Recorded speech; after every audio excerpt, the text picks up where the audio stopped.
em sistemas que são experimentalmente complexos, porque são sistemas, né? São muitas vezes protocolos experimentais que fogem à agronomia convencional, seja no delineamento ou muito mais nas análises, né? Então esse é um caminho, uma construção de longo prazo, e eu acho que hoje, né, Aníbal, a gente já deve estar aí entre 170, 180 dissertações e teses aí dos grupos somados, né? Já defendidos, e certamente mais de 200 artigos publicados nessa jornada, né? Então, eu tenho certeza de que o que a disciplina oferece para vocês, deve ter oferecido ao longo do curso, né? Com todo esse network que é derivado da gente, pelo fato de a gente estar trabalhando com sistemas integrados, é um network de pessoas e de competências enorme, né? Então, isso é um pouco da minha trajetória que eu passo para vocês, e a minha incumbência hoje, que o Aníbal me colocou, é de me centrar no processo de pastejo, né? Dada também a própria diferença, né, que aparentemente existe entre vocês no que diz respeito ao background desse assunto, né?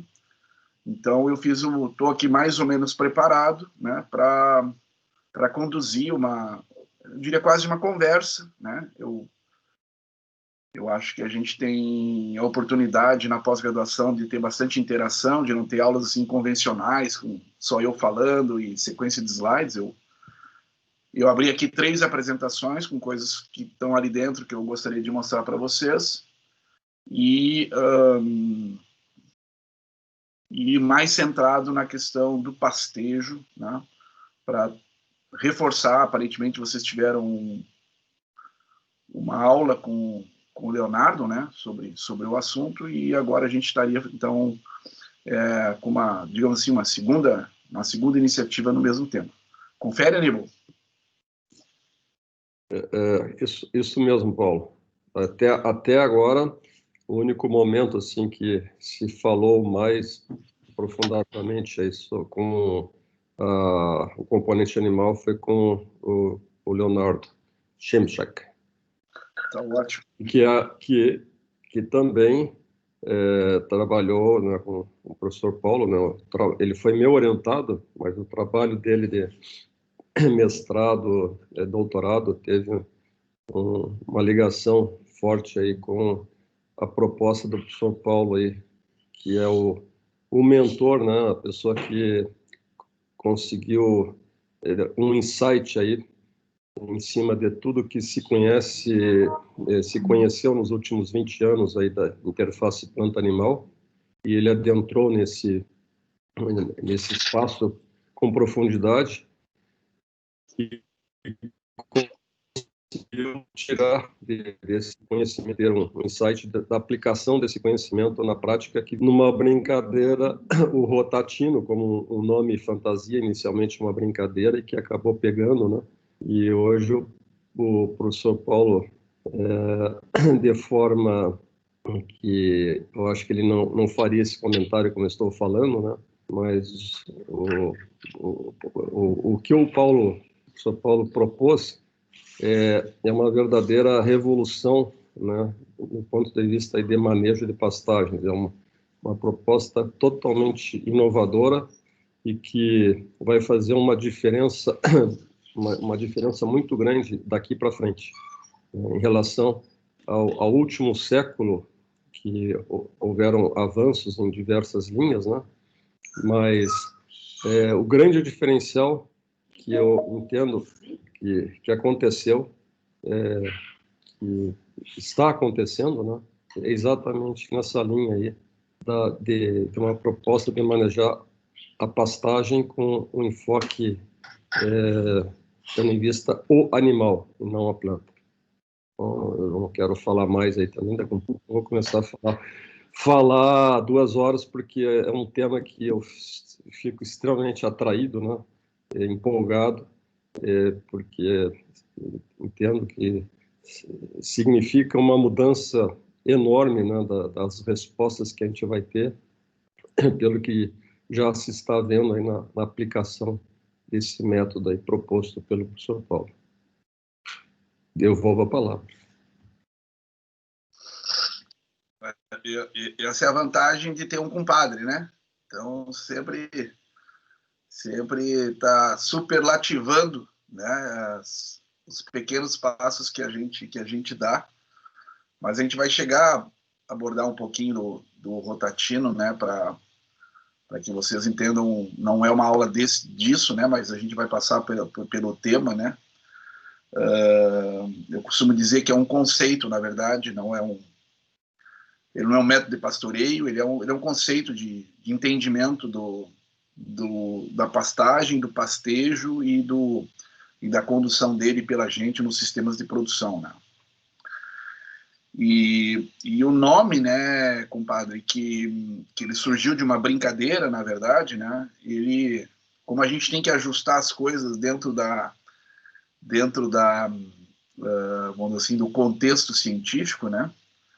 Então, o Rotatino hoje é explicado por um neologismo léxico, que explica a junção das palavras contínuo e rotativo, que gera uma palavra nova, né? Por isso é um neologismo, né? Com uma representatividade justamente de um conceito que transcende o método de pastoreio em si, independentemente dele ser contínuo ou dele ser rotativo, né? E aí, então, nós chegamos à origem, digamos assim, da palavra. Poderia, Paulo, repetir como é que é um neologismo léxico? Isso. Ok, eu preciso guardar essa informação aí, porque eu estou defasado, chamando de um nome fantasia que é totalmente infundado, então. Eu diria assim, se você apresentar como um neologismo léxico, ele vai causar mais impacto do que o nome fantasia. Tá, ok, vamos passar. E particularmente quando a gente quando tem que redigir, né? Sim. Né? Então, essa, digamos assim, é a forma apropriada, né, de apresentar o nome, né? Mas a gente vai chegar nele. Mas para falar de pastoreio, eu vou começar agora, então, a compartilhar a tela, né? Eu não tenho uma sequência de slides, eu tenho 3 apresentações, eu tenho uma sequência de ideias, né? Então eu vou estar compartilhando, vou retornando, pegando outro slide, porque eles não estão em sequência, tá? Então eu quero começar com esse slide aqui, para vocês entenderem qual é a origem de tudo, né?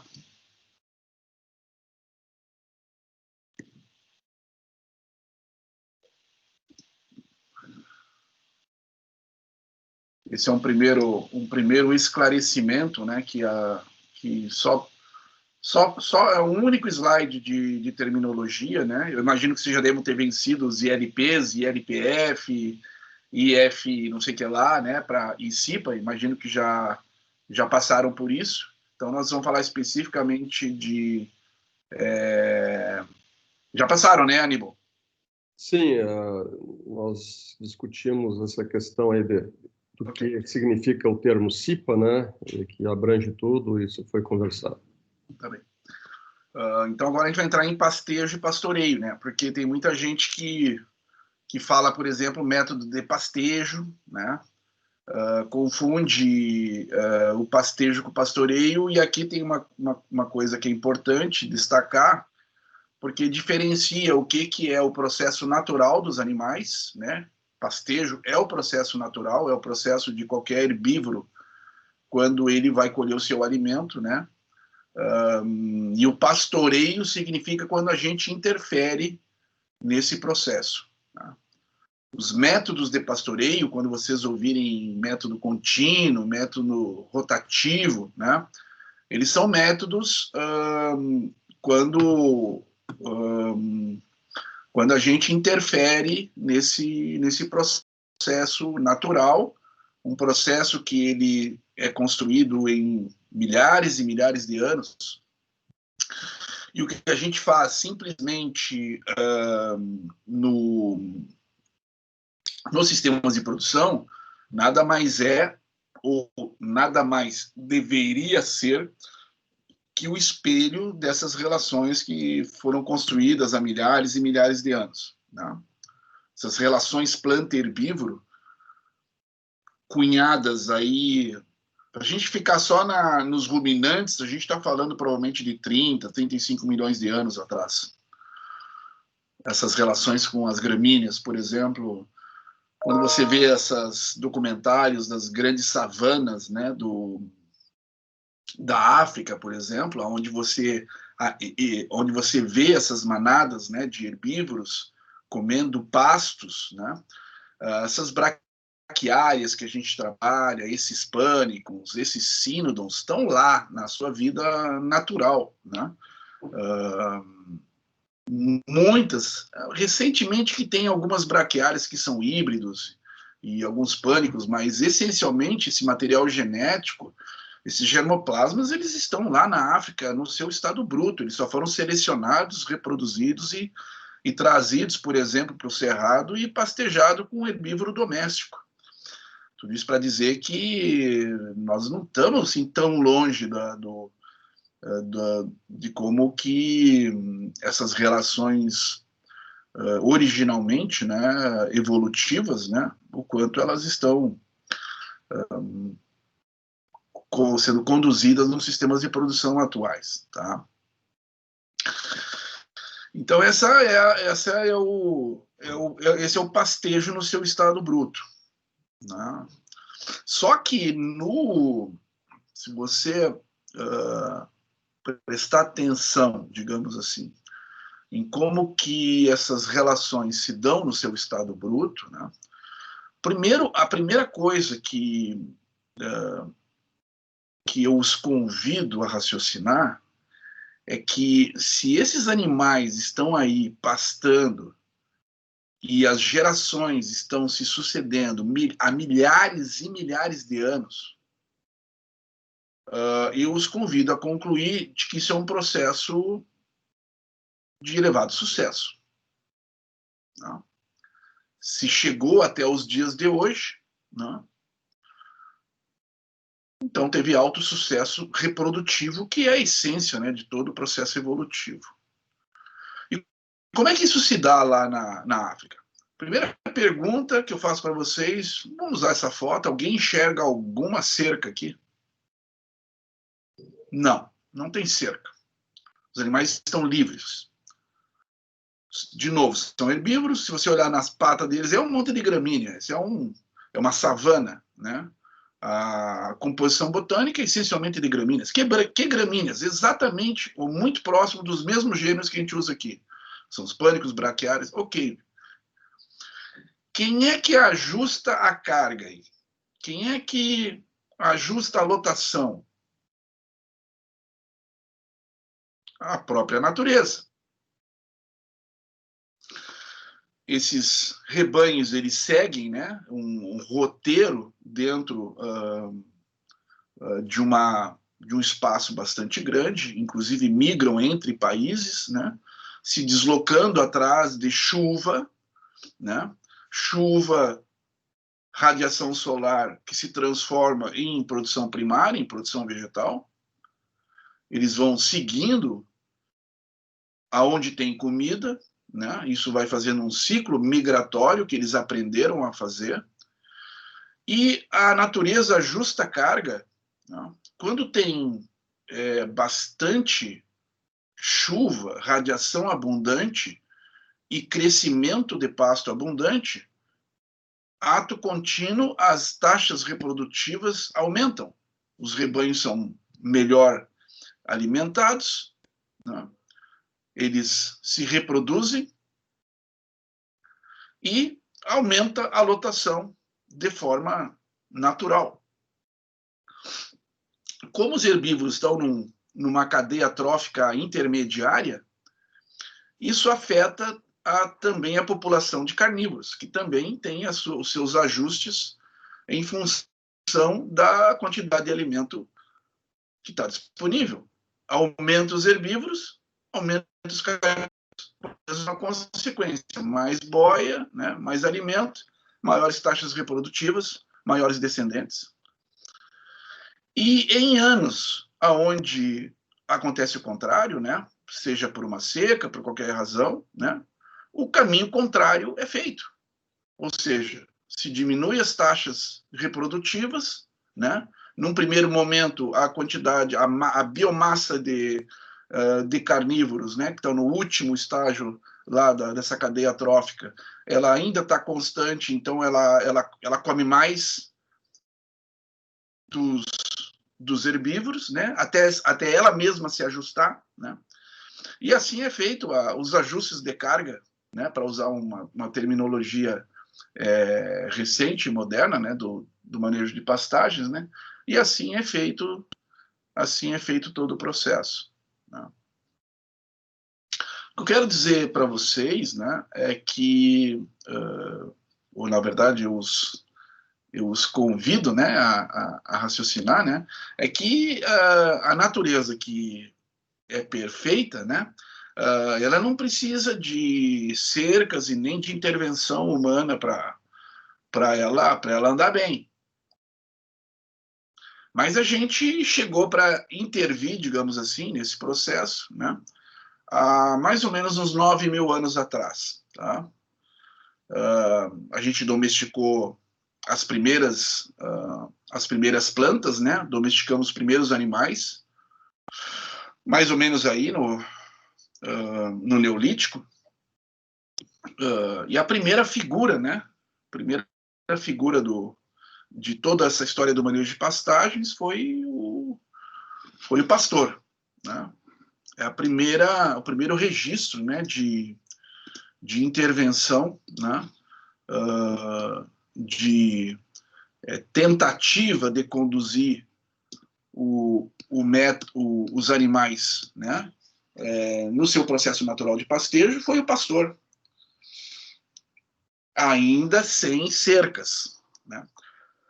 Sabe que a cerca foi considerado a cerca de arame farpado, foi eleito a invenção do ano no século XVIII. E uma forma de olhar isso, né, a cerca, embora que vocês possam perceber, né, que existem restrições aqui nessa foto só, mas os primeiros pastores isso não tinha. Era só para guardar os animais. Uma forma de olhar a cerca, eu até escrevi isso ano passado, é de que a gente começou a se distanciar dos animais, né? Se distanciou da responsabilidade de conduzir a alimentação deles, né? Quando a gente começou a inventar a cerca. A gente vai num caminho, começa uma trajetória de se distanciando dos animais e cada vez inventando mais coisas, né, para o que significa essencialmente a cerca? É uma restrição de movimentação e uma definição do que vocês acham, né? Deixa eu retornar aqui que eu quero falar com vocês agora. Tá.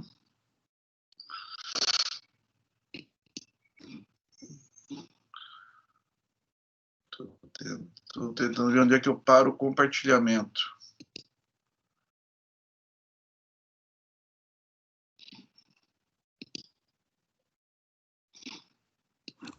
Não tem uma barra na frente aí, professor, com os comandos?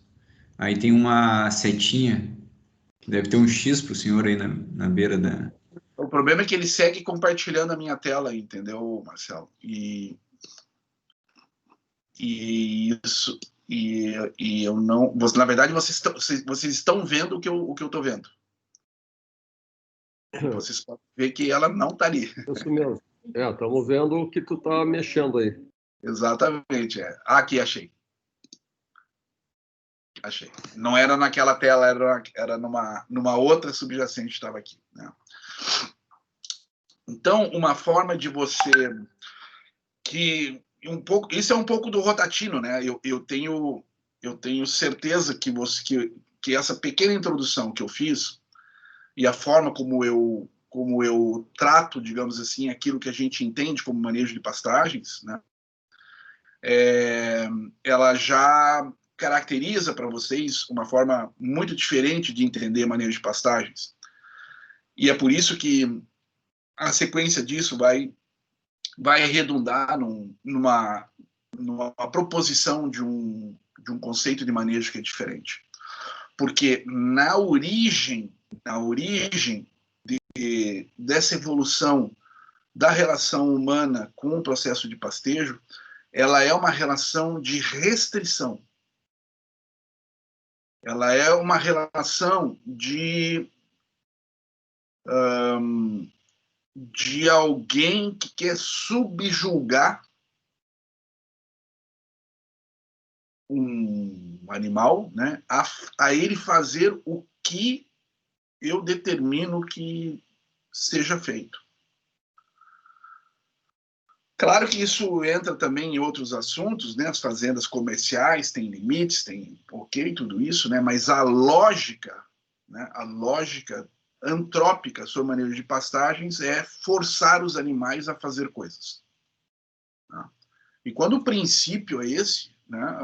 Qualquer derivação que a gente chame de contínuo, rotativo, etc., né? Isso não vai dar boa coisa. Não vai dar boa coisa. Quando você quer entortar o negócio, um animal em pastejo, né, é uma coisa séria, digamos assim, o que ele tem pela frente, né? Ele diferentemente, né, de nós, por exemplo, humanos, né? A gente resolve a nossa dieta, né, consumindo 3 refeições por dia, né?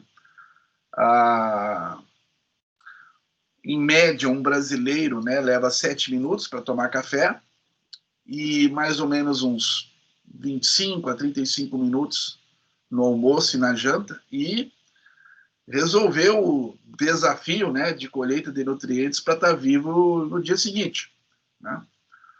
A mesma história contada para um ruminante em pastejo, isso envolve, no mínimo, umas 8 horas.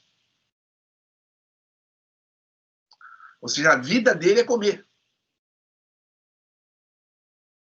É o que ele faz. Fora isso, ele descansa e interage socialmente, conversa com os amigos, dá uns pulos, dá umas cabeçadas. Agora, 1/3 da vida dele é comer. E buscar comer. Né? Tem que ter isso. Então, esse é um processo bastante sério e a gente vem intervir. Quando a gente vem intervir, e aí atentem bem ao jogo de palavras, né? A gente intervém não para oferecer, a gente intervém para subjugar. E os métodos de pastoreio são, via de regra, conduzidos nessa lógica. Quando eles são conduzidos nessa lógica, a produção animal dessa forma, não tem como dar certo. Alguma coisa vai dar errado. Né? E particularmente quando você... E aí vem a essência, talvez mais filosófica, de todo o conceito de manejo de pastagens. Né? Se você não aprende com a natureza para aplicar o que a natureza construiu durante milhares de anos e aplicar isso em sistemas comerciais para ganhar dinheiro, né? Se você relega isso tudo, né? E tem uma postura assim, não, eu sei eu sei como é que tem que ser. Isso vai de variedade até método de pastoreio. Sem nenhuma relação com essa construção anterior, aí o seu insucesso, olha a seguinte escada, que a gente chama isso de tecnologia. Essa é a seguinte escada, ó. O pasto não produz, o suficiente.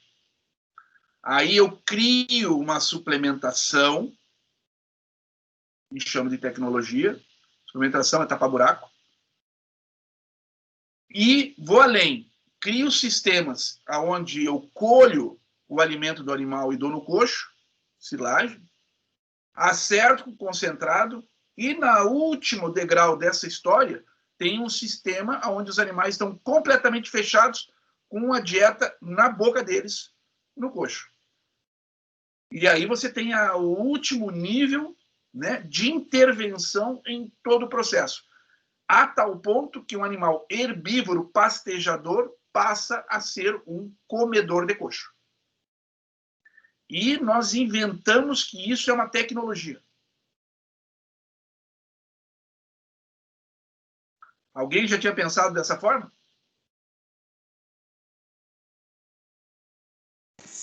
Não, mas eu teria uma pergunta, professor Paulo. Então, na parte do rotativo Voisin, que foi, né, introduzido já desde 1980 no Brasil, eu acho que tem um pouco mais de liberdade, mas ao mesmo tempo você vê, pelo menos né, no que eu vejo, depois de alguns dias, se o gado não quer mais aquele, ele já está pronto para trocar ali de pasto e até fura a cerca, né? Não, ele... Como um sistema que tem facilmente 70 divisões pode ser chamado de à vontade?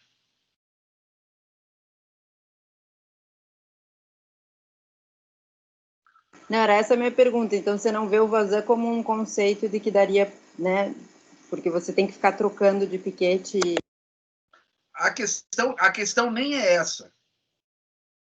A questão nem é essa. E ele nunca pensou nisso quando ele concebeu essa proposta. Ele vivia, né, no livro dele, né, da década de 50, ele vivia sobre os conhecimentos de fisiologia vegetal do final da década de 40. E toda a lógica era sobre a famosa labareda do crescimento. E as curvas de acúmulo de reservas. Essa é a lógica inicial, né? Claro que tem a retórica depois, por exemplo, do encontro da boca com o pasto, aquela narrativa toda que existe, né? Mas não existe uma fundamentação científica nessa construção pautada em cima de ambientes naturais. Tanto é, e além disso, né, não tem nenhuma relação com os rangelands, o Voisin. Ele é totalmente do meio de pastagens cultivadas. No nosso meio científico, Bia, nós temos dois grandes grupos até, sabe? Como é comum ter tribos, né, em tudo, né? Tem a tribo do grassland, que é da pastagem cultivada. E tem a tribo do rangeland, que é das vegetações nativas de todo o mundo. Né? O Voisin tem origem no grassland. Nunca se cruzou. Porque essas comunidades científicas elas foram se encontrar lá na década de 70. Né? Hoje, até já teve um primeiro encontro, congresso conjunto, né? Em 2008, na China, foi a primeira vez que as comunidades... E ia ter um agora no Quênia, né? Que foi suspenso. Né? Então, tudo isso para dizer que eu não observo, eu li o livro do Voisin em francês original, eu tenho ele, tá? Não percebo ali absolutamente nada e está pautado, como eu estou dizendo, em conhecimentos de fisiologia bastante antigos, quando a gente ainda não marcava isotopicamente nutrientes, etc., para entender que, na verdade, não é nada disso. Né? Mas a gente vai falar sobre os métodos de pastejo. A questão interessante é o seguinte, ó. Aí eu vou nessa mesma lógica, tá? Você não consegue alimentar a vaca. Não tem pasto, o sistema que você monta não tem pasto, não é suficiente mais, né? Aí a vaca não dá reprodução. Quando ela gera um terneiro, né? Ela não tem condição corporal. O que a gente inventou? desmame antecipado. E tem práticas ou técnicas que são todos os anos fazer isso. De novo, a gente foi incompetente na nutrição da vaca, não faz o serviço direito, gera uma intervenção desse tipo, que é tirar um terneiro de uma mãe aos 45, 60 dias. Mas não é só, você não faz isso e chama assim, ó, desculpa isso tudo, eu vou tentar corrigir um erro. Não, você chama isso de tecnologia. A tecnologia do desmame antecipado. Como se fosse uma invenção espetacular. A suplementação, hoje no Cerrado, os caras põem 2% do peso vivo no coxo e vão embora, vira as costas. Qualquer coisa vai dar certo. Você vai botar 2% do peso vivo no coxo, não vai dar certo. E chama isso de tecnologia. E o pessoal compra. E isso são sequências, são exemplos, né, da sua incompetência de gestão do pastejo.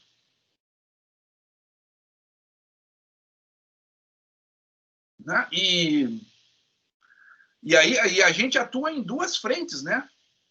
Em duas frentes. Essa é uma que eu estou contando, né? Eu estou falando só da pastagem, né? Agora eu vou falar dos animais, né? Vocês sabem qual é a vaca recordista de produção de leite no mundo? Sabe quanto é? Essa é uma história bacana, porque ela constrói tudo que a gente tem feito, né? Eu diria, vou me atrever a dizer, de estupidez, né? Essa vaca brasileira, chama Marília. É uma girolanda. Ela produz 127 litros de leite por dia. Não? Ela é um monstro. Ela é alguma coisa que... Por que um mamífero, né? O leite é um mamífero que vai abastecer a sua prole, né? Qual é a razão dele produzir 127 litros de leite? Nenhuma, do ponto de vista evolutivo, né? Mas a pergunta passa a ser, bom, tá, é um ruminante, ele tem um rumen, né? Ele faz uma coisa maravilhosa, ele come fibra que não presta para nada, não presta para nada. Ele come fibra e entrega para nós proteína animal de altíssima qualidade, de altíssimo valor biológico, de fibra, né? Agora, uma vaca de 127 litros de leite, ela é qualquer coisa menos esse animal. Ele virou uma outra coisa. E as pessoas mostram aquilo com orgulho. É engraçado, passa, aí tem as fotos, vai naquelas, né? Esteio para mim, eu vou dizer sincero para vocês, né? E quando eu trabalhava no campo ainda, nem agora, né? Quando eu trabalhava no campo e eu tinha interação com cabanha, que tinha que mostrar, para mim aquilo é uma tristeza. Nessa sequência lógica que eu estou apresentando para vocês. São animais que não existem, estão desconectados da natureza. Um touro de 1.600 quilos, de 2.000 quilos, ele não existe se não estiver dentro de uma cabanha. Porque, de novo, velho, comer 8 horas por dia, ó, buscando, 8, 9, né? Uma ovelha com trigêmeos, com uma demanda nutricional lá em cima, ela vai a 11, 12 horas por dia comendo. E a gente criou essa artificialidade para um animal que essencialmente é um herbívoro, né? E nós temos 3,5 bilhões de hectares de pastagem no mundo, né? E pelo menos os 2,5 bilhões vão ser sempre pastagem para o resto de todos os tempos. Ou seja, a gente não vai mudar isso. A gente não vai alterar isso. Não é esse o caminho. E os métodos de pastoreio, eles vão nesse sentido. Nessa lógica que eu estou apresentando para vocês, as pessoas estão criando coisas e chamando de vários nomes. Voisin é um, mas eu vou apresentar outros para vocês. Vocês terem uma ideia, isso é mais de 40 no mundo todo. Deixa eu voltar agora a compartilhar a tela.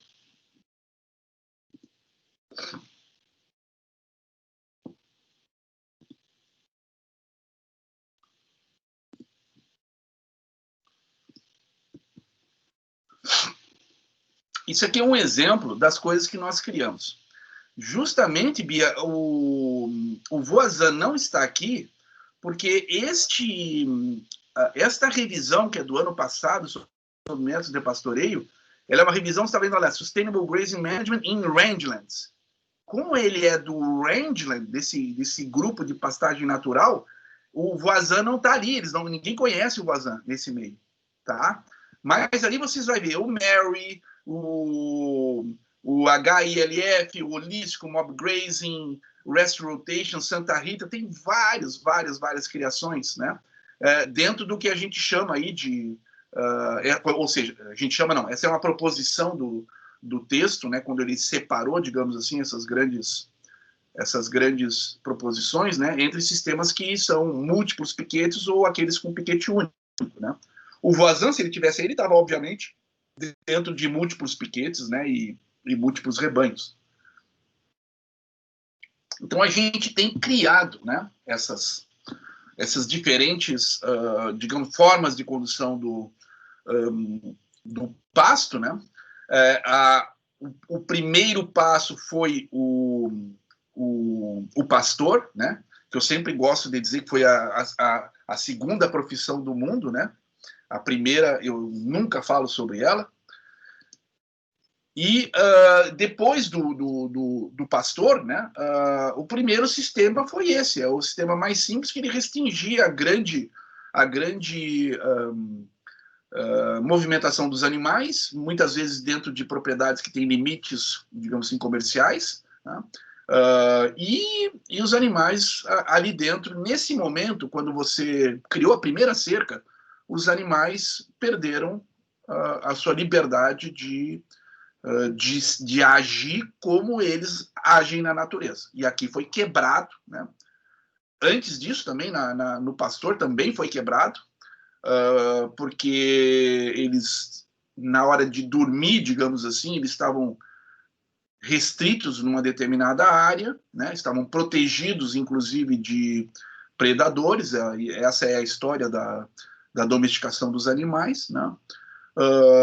E esse aqui é o segundo passo, quando a gente restringiu, mas de novo restringindo, os animais não podem mais fazer o que eles querem. Quando eles não podem mais fazer o que eles querem, a gente, a partir daqui, tem níveis de intervenção nesse processo, né, que podem ser mais ou menos importantes, né? Até que se crie, inclusive, coisas desse tipo, né? E eu ridicularizo bastante isso daí, se vocês me permitirem. Ridicularizo bastante, porque o que hoje o pessoal enxerga como um top metodológico na nossa área de atuação? Qual é a imagem, se a gente tivesse uma imagem, né? Assim, me apresente uma foto ali atrás do professor Aníbal, aquela foto que é a foto que vai dizer o que é o top tecnológico em pastagens, uma foto que represente isso. Como é que ela seria no Brasil?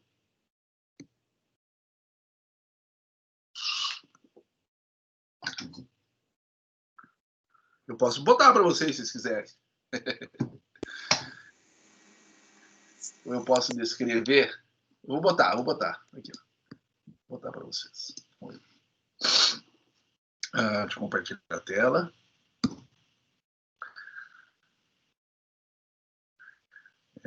Onde é que eu estou aqui? Compartilhar a tela.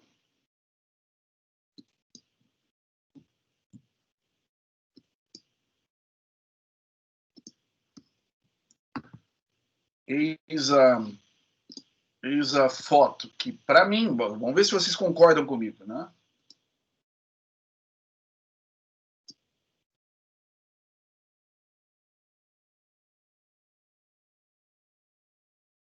Concorda comigo?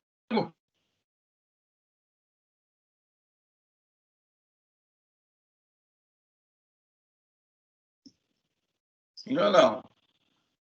Isso aqui representa o top tecnológico de pastagens. Vai ser tu que vai ter que responder então, Aníbal. Eles não respondem. Diria que sim. Beleza. Que você faz um manejo meio ou um manejo enquadrado, é parecido, E daí... Né?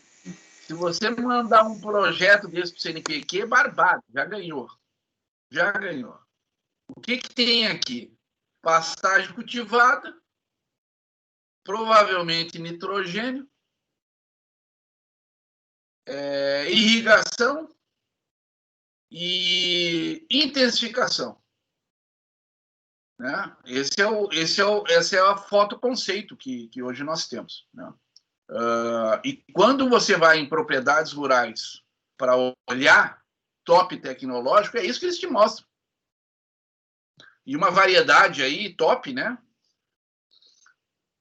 Uma gramínea, um pasto monoespecífico, doses de nitrogênio elevadas, né? E o bicho comendo nesse nível aqui, com essa eficiência de colheita.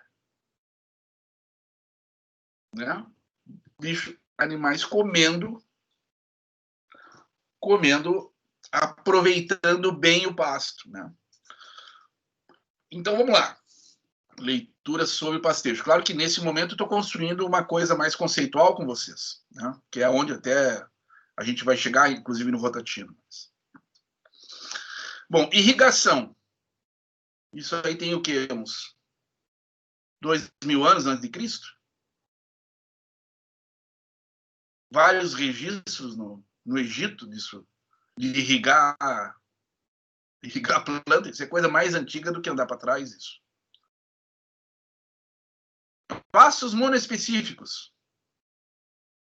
E muitos dessas braquiárias e pânicos, como eles são apomíticos, o material genético deles, né, são essencialmente idênticos aos seus pais lá na África. Simplesmente foram selecionados. É a mesma coisa. Nitrogênio, né, equivale, né, a um verbo que eu encontrei num documento do século XVIII sobre o primeiro registro de integração lavoura-pecuária no Brasil. Isso remete ao verbo estrumização, que nada mais é do que os animais dormindo num determinado local para se concentrar e fezes e urina sendo coletadas e usadas para a fertilização do solo.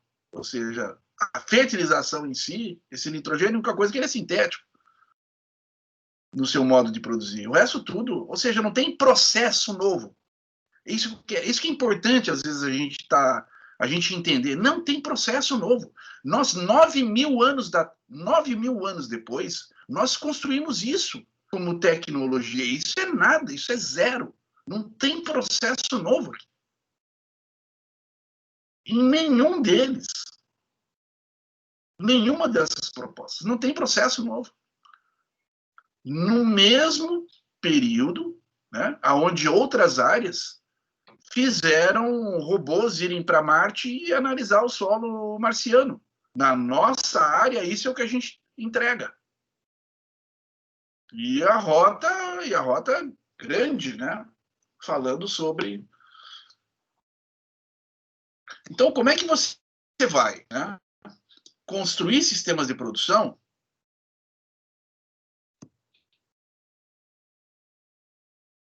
que são o final disso aqui, depois eu vou voltar nele, né? Como é que você vai construir sistemas de produção dentro dessa lógica? E essa lógica também eu posso contar a mesma história com agricultura, especificamente, não só com pecuária, porque isso é uma história antrópica da nossa trajetória no planeta Terra. A gente usa o mesmo conceito com a produção agrícola. Então, essa construção, né, de coisas que são simplificadas, né, que são homogeneizadas, né, que são, a rigor, guardem essa palavra, controladas. Tá? É isso que a gente tem criado, e daí isso tem consequências. Porque a natureza é o contrário. A natureza é heterogênea. A natureza é caótica. A natureza é complexa. A gente vai no sentido contrário. A gente vai para a homogeneização dos sistemas de produção e controle. E aqui eu paro a primeira parte, né, de construção, né, de conceito, né, sobre um grande voo, né, sobre a lógica do pastejo. Então, se esse raciocínio que eu estou apondo e construindo, se ele é correto, ato contínuo a partir daqui, ok, então vamos fazer pastagem ou vamos construir pastos integrados com a agricultura? Bom, esses são os princípios. Esses são os princípios. Aí eu tenho, bom, agora vou dar uma volta. Agora a pergunta não é mais que pasto que eu planto ou quantas cabeças de gado eu posso botar ali. A pergunta é como é que é o processo. Como é que ele se dá ao pastejo? Que processo é esse? Que o bicho, 12 horas, 8 horas, como assim? Não é só entrar lá, baixar a cabeça e comer? Não é. Tá? E aí isso, de novo, se a lógica é essa, abre uma nova perspectiva de como entender, conceber sistemas, né? E depois ajustar com rotações, solos, regiões geográficas, né, para compor isso tudo. Sem entrar no mérito dos monocultivos agrícolas, dos problemas e tudo mais, essas coisas que vai para o mesmo sentido, homogeneização de solo, né, agricultura de precisão, etc, etc, etc.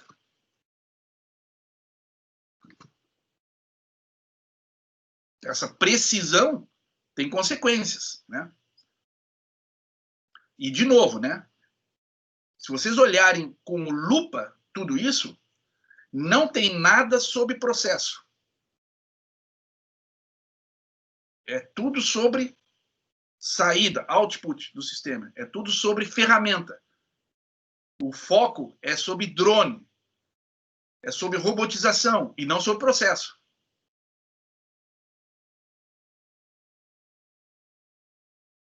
E isso é conto aquele que, nossa senhora, a multidão, se faz multidões, né, escutando a mesma coisa, o sistema comercial está dentro disso aí também, blá, blá, blá, blá, blá, blá. Tu está no meio dessa manada humana, reagindo dessa forma, sem entender que isso tudo é derivado de uma construção absolutamente incorreta. Aliás, o que está atrás de vocês aqui, que está a minha aqui, é a expressão da aplicação do conceito do rotativo dentro da lógica de pecuária de precisão de processos e não de ferramentas. Porque essas coisas todas que vocês têm em agricultura de precisão também tem na pecuária de precisão, com a mesma lógica. Essa lógica ela é de venda de insumos, ela é de venda de equipamentos, ela não é pautada em conceitos, em processos, e sequer é integrada. E eu não vou ter tempo de explicar isso aqui para vocês. Mas é importante fazer essa reflexão, porque senão você está nessa manada, né, que pensa de um jeito e o processo... E por que a maior parte dos sistemas de produção, e não é só sistema de produção, vou colocar as coisas da seguinte forma. Vocês têm ideia, em pecuária de corte, qual é a proporção de gado em pasto e a proporção de gado que em algum momento da vida, come no coxo? Vocês têm essa ideia?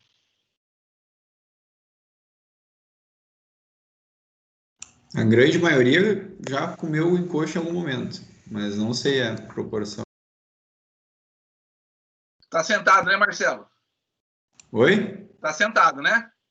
Sim, professor. Agora agarra agora aqui do lado do... Agarra do lado. 90% do gado nunca viu um coxo na vida. Gado de corte. Estacionado, tem crescimento lento, né? Animais confinados são 4 milhões que chegam no confinamento. São 4 milhões de cabeças, nós estamos 215. Mas conta o animal que foi suplementado, por exemplo, com... Suplementado não, foi fornecido sal mineral, no caso? Não, suplementação eu considero energia e proteína. Ah, sim, tá. Também. Tá? E gado de leite, esse número é 80%. 80%. Se você for na academia ou nas instituições de pesquisa, as pessoas que trabalham com um sistema ou com o outro, vira. Ou seja, você vai encontrar 90% das pessoas trabalhando no ambiente 10%. E você vai encontrar 10% das pessoas trabalhando no ambiente 90%. Não pode dar certo, né? Não pode dar certo essa equação. Aí alguém pergunta assim, por que pecuária é tão entre aspas, atrasada? Aí eu falei, bom, aí eu sempre respondo assim, tu tem umas 4 horas aí, pra gente conversar, mas começa por aí. E além disso, né, se tu trabalha, de novo, né, aquele projeto lá com irrigação e tudo mais, é 100% de ganhar dinheiro lá no CNPq. Agora, eu vou apresentar um projeto no Campo Nativo do Rio Grande do Sul, falando sobre os processos de pastejo. Chance zero. Por quê? Porque não é a imagem da tecnologia. Não é a imagem da tecnologia. A imagem da tecnologia é aquela foto. E o que eu estou dizendo para vocês, você não vai pegar um revisor do teu projeto de pesquisa e querer convencê-lo do contrário, porque a manada toda tem essa visão. Na verdade, o que é diferente é o que eu estou mostrando para você.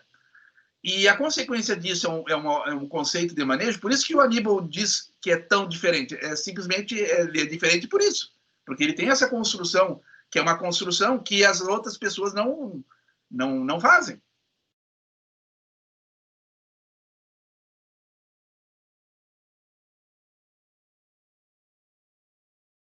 Então vamos mostrar agora o pastejo para vocês.